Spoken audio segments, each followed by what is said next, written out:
Hey guys, it's me, Dr. Katz. Here's next up in our Audible blog series. This one's called A Migraine is Not Just a Headache. The audacity of some people to call a migraine just a headache is almost a type of blasphemy. Millions of people suffer from debilitating migraines every year. Just like fibromyalgia and other conditions that have no outwardly visible effects, it is difficult for people to understand just how awful they are. So let me enlighten you a little bit.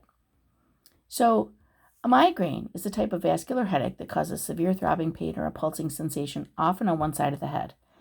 The headache often comes with nausea, vomiting, and photophobia and phonophobia, which are sensitivity to light and sound. An attack can last for hours to days in some cases. Symptoms can be so severe that they can completely shut a person down for days. No garden variety simple headache can do that. This is why a migraine episode is often referred to as a migraine attack. It literally feels like you're under attack. Let's go through the possible stages of a migraine attack. The 4 stages are prodrome, aura, attack, and postdrome. So prodrome occurs 1 or 2 days before a migraine. Consider it like a sort of heads up or warning that a migraine is coming. Some symptoms you might experience are constipation, mood changes like depression to euphoria, food cravings, neck stiffness, increased thirst and urination, and frequent yawning. The aura is something that might happen before or even during a migraine. The symptoms of an aura are reversible neurological symptoms. Usually they are visual symptoms like seeing various shapes, seeing bright spots, seeing flashes of light, loss of vision, or tunnel vision. Sometimes a person feels pins and needles in an arm or leg. Sometimes there's weakness or numbness in the face or one side of the body. Some people get aphasia or difficulty speaking. Some people hear noise or music and have uncontrollable jerking or other body movements. Most often these symptoms appear and develop gradually and last for 20 to 60 minutes before the actual headache begins. These symptoms can be truly terrifying, especially if the person does not realize they're about to suffer from a migraine. I mean, think about it. What actually differentiates these symptoms from possible stroke symptoms, for example? Yeah, scary stuff. I can remember my first migraine at 18. I was in college. I can remember suddenly losing vision in my left eye, tingling in my arm, and then I had trouble speaking. I could not find a word to save my life without a struggle, if at all. I remember trying to call my mother and not actually being able to speak, which just terrified both of us.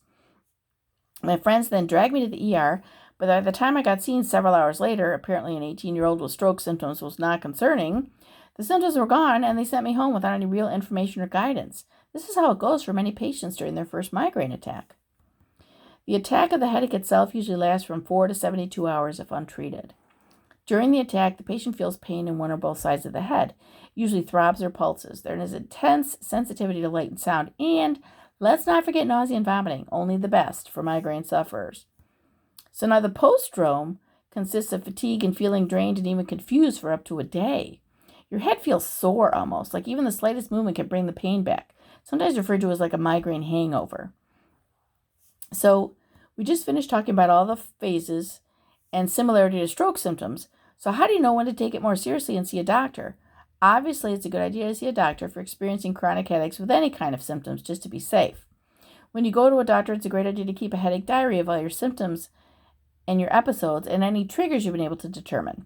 This will help the doctor get you your diagnosis established more quickly and get you the help you need that much sooner. Now, you should also go see a doctor or go to the ER right away if you have any of the following symptoms. Number 1, an abrupt severe headache, almost like a thunderclap in your head or a lightning bolt. Number 2, a headache accompanied by fever, stiff neck, seizures, mental confusion, double vision, weakness, numbness, or trouble speaking. Number 3, a headache or worsening headache after a head injury. Number 4, a chronic headache that is worse after coughing or straining or sudden movement. Number 5, a brand new kind of headache after the age of 50. Yes, there are some of these symptoms that can occur with a migraine as well, so it can still be confusing. I would say err on the side of caution whenever your symptoms seem new or not consistent with your usual migraine. If you're wrong, great. It's a migraine only. If you're not wrong and you ignore it, you could actually be suffering from a stroke, meningitis, a brain tumor, a hematoma, or worse. So, what causes migraines? They aren't fully understood yet, but we think that genetics and environmental factors might play a role. Researchers have studied changes in the brainstem and its interaction with the trigeminal nerve. Now, the trigeminal nerve is a major pain pathway in the body. The trigeminal nerve is also called the 5th cranial nerve. It has branches that go along the temple, along the neck, and along the jawline. It is responsible for sensation in the face and motor functions like biting and chewing. Researchers are also studying the role of serotonin imbalances in migraine sufferers. This makes sense since serotonin helps regulate pain in the nervous system. They're also looking at the role of other neurotransmitters like calcitonin gene-related peptide. Stay tuned. So now let's look at some migraine triggers. These are just some common ones. They can be different for everybody. So hormonal changes in women are a trigger, especially the fluctuations in estrogen before, during, or after menses, pregnancy, and menopause. This is where that migraine diarrhea I was referring to earlier comes in handy. This type of migraine is sometimes referred to as a menstrual migraine because of its relationship to hormone changes. Sometimes oral contraceptives or hormone replacement therapy can make migraines worse. There's also some data that suggests that combined oral contraceptives and hormone replacement therapy may not be a good idea in migraine patients anyway, because of possible stroke risk. There's other data that suggests that hormone modulation may be very helpful. How confusing is that?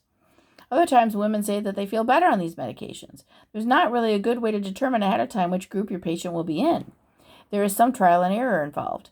Having said that, and just to add to the confusion, one of the best treatments that I have found for menstrual migraines is to have a patient put on an estrogen patch 2 days before their anticipated menses and wear it for several days into their period until the usual point when symptoms would resolve on their own. I have found that in the right patient, I can eliminate the menstrual migraine almost immediately. Other possible migraine triggers are drinks that contain alcohol, wine, and too much caffeine. Now, since migraines are vascular headaches, they may be triggered by things that affect our vasculature, right? So alcohol causes vasodilation, dilation of blood vessels. Caffeine causes vasoconstriction, stricture of blood vessels. Interestingly, caffeine can become a kind of vicious cycle in migraine patients because it can sometimes ward off a headache in the early stages, and then it can also cause both migraines and caffeine withdrawal headaches. Caffeine is a tricky one. Try to counsel my patients to avoid it altogether in the first place if they can. Remember that caffeine is found in several different sources: pop, coffee, chocolate, tea, and dairy products with added sweetener. Now, stress is definitely a migraine trigger as well. This refers to any kind of stress at home or at work. Even stress from illness can trigger migraines. This is why it's important for migraine patients to discover stress relief techniques that work for them. Now, sensory stimuli can be migraine triggers as well. Bright lights, sun glare, and loud sounds can trigger migraines. Strong smells like perfume, paint thinner, secondhand smoke, and others can trigger migraines. At our office, we have a scent-free policy for all patients and vendors. People who show up with any kind of strong scent will be rescheduled. We have too many employees, myself included, that'll be down for the count if they smell the wrong thing, and then everybody will have to be rescheduled anyway. I wish people wouldn't fight it so much. You don't need to take a bath in perfume and then go to the doctor. I promise I will not be offended if you don't smell like flowers, cakes, or pie. I promise. Now, sleep changes can trigger migraines also. Sleep changes refer to like insufficient sleep, interrupted sleep, or jet lag. There are certain physical factors that can trigger migraines, like intense physical exertion can trigger migraines in some people. There's a phenomenon called post-climactic migraine as well. Some unfortunate patients even get migraines immediately after sexual climax. Talk about unfair. Now, weather changes can cause migraines because they cause a change in barometric pressure.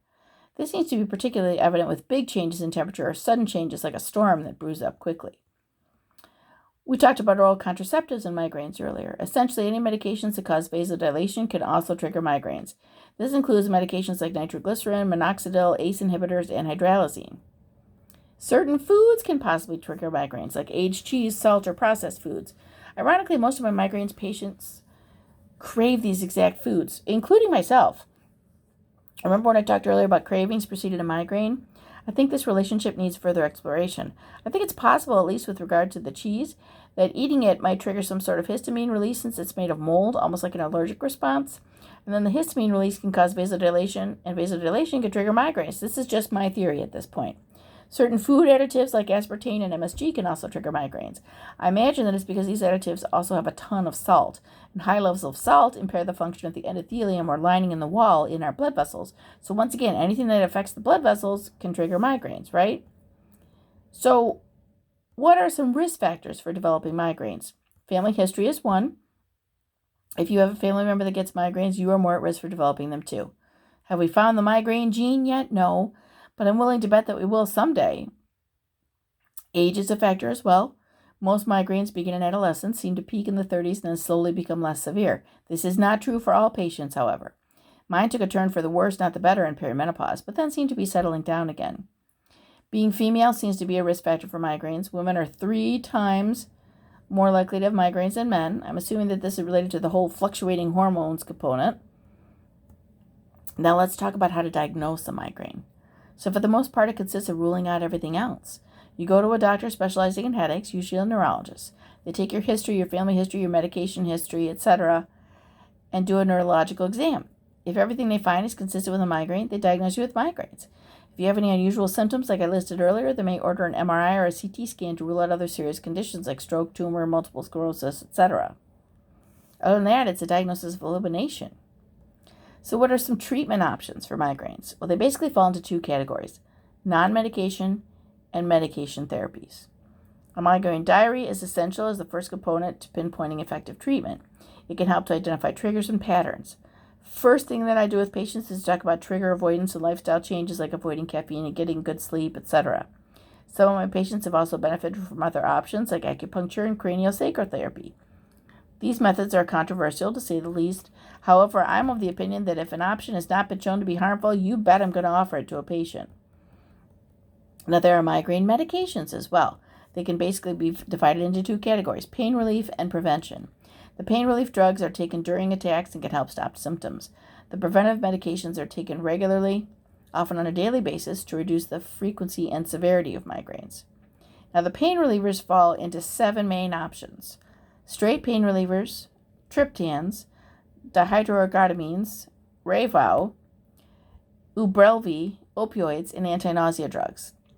Now, number 1, straight pain relievers are the over-the-counter or prescription medications like aspirin, ibuprofen, or Excedrin. You have to be careful and not take these for a prolonged period of time because they can cause other problems like medication overuse headaches, ulcers, and GI bleeding. Now, triptans are another category of medications that block pain pathways in the brain. They bind directly to the 5-HT1D1B receptors in the intracranial vessels in the brain. They come in pills, nasal sprays, or shots. They are most effective when taken immediately upon the onset of prodrome or attack. These are meds like Imitrex, Tosymra, and Maxalt. They may not be safe to use in patients who are at risk for stroke or heart attack. Third category, dihydroergotamines like DHE or Migranal. These are another category of medications. These are migraine-specific serotonin agonists that bind to multiple receptors in the brain. Remember how we talked about how important serotonin is in pain perception and transmission? These are most effective when taken shortly after the start of symptoms for migraines that tend to last over 24 hours. They can have unpleasant side effects, though, like worsening of migraine-induced vomiting and nausea. They come in nasal sprays or injections. Just like triptans, they should be avoided in people with coronary artery disease, high blood pressure, kidney disease, or liver disease. Rayvow is in its own category. It binds to a different serotonin receptor in the brain, the 5-HT1F receptor. The exact mechanism is not known, but we assume that it has an agonist effect. It is approved for migraine with or without aura. So far, it's been great for improving pain, nausea, and sensitivity to light and sound. It is also unique because it's an oral medication. Patients have to be extra careful with this medication, though, because it can cause drowsiness and sleepiness. It also shouldn't be taken with alcohol or other central nervous system depressants. Now, Ubrelvy is also in its own category. It is an oral calcitonin gene-related peptide antagonist. It is approved for acute migraine with or without aura in adults. It is the first drug of its type. So far, it's very effective in reducing nausea, pain, and sensitivity to light and sound within 2 hours. Side effects include nausea, excessive sleepiness, and dry mouth. You cannot take Ubrelvy if you take other CYP3A4 inhibitor drugs like amiodarone, which is a blood pressure medicine, itaconazole, which is an antifungal, and clarithromycin, which is an antibiotic. There are others on this list also. Now, opioid medications are another category. Some people cannot take other migraine meds, as we already discussed, because of other medications or health conditions. Now, these meds address pain only and have the side effect of drowsiness and are highly addictive. They should only be used if there's no other alternative.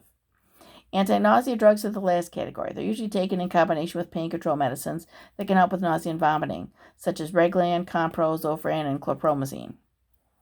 Now let's move on to the preventative medications. These are quite fascinating. They fall into 5 main categories: blood pressure lowering medications, antidepressants, anti-seizure drugs, Botox, and calcitonin gene-related peptide monoclonal antibodies. Very interesting stuff. So first off, the blood pressure lowering medications include beta blockers like propranolol and metoprolol. They also include calcium channel blockers like verapamil.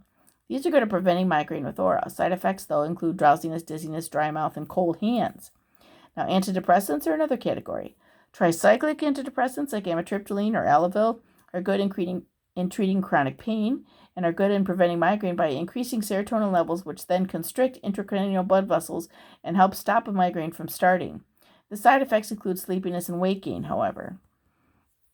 Anti-seizure drugs are another category. Migraine activity in the brain has been compared to seizure activity, so it makes sense that anti-seizure meds could be helpful.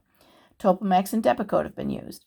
There are significant side effects of these medications, though, like dizziness, weight changes, nausea, psychosis, etc.